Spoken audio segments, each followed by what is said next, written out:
What's up guys, and welcome. Today in this video I'm going to show you guys how to install PHP in your machine. First thing you have to do is open your browser and you want to type Google. We have to download the exam server application. Download exam for Windows, and then you click on the first link, the battery frame. So when the website opens up, so here we have to download the latest version for the exam application, and here you can see the versions. The latest version is 8.02. Let's download that.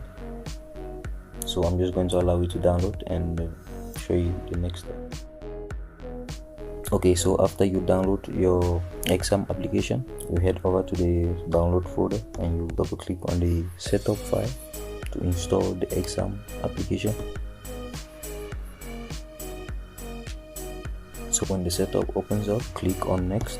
Make sure all these boxes are all checked. If there is any that is unchecked, you just need to check it and click next. Select your installation directory.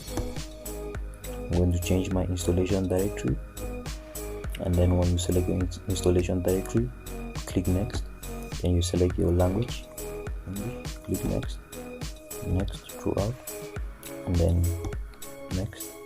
So the program starts installing. So I'm just going to skip the step for the program installation and show you how to integrate the program in the computer path settings so that Visual Studio can be able to locate the executable path.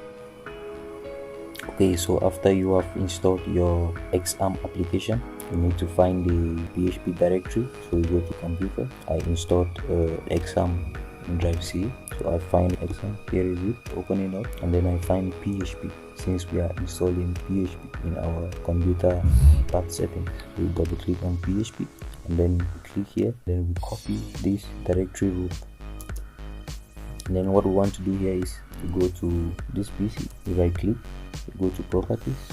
In the properties, you go to advanced system settings. In some computers, it usually asks for administrative privileges, which you have to accept to access the advanced system settings. So in the system properties, you click on environment variables, and then you open path.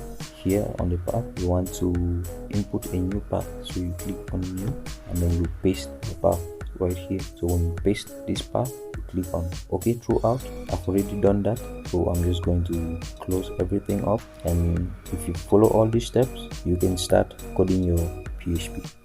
Okay guys, thank you for watching. Hope the video helped. Don't forget to like the video and subscribe, and until the next video, see you guys.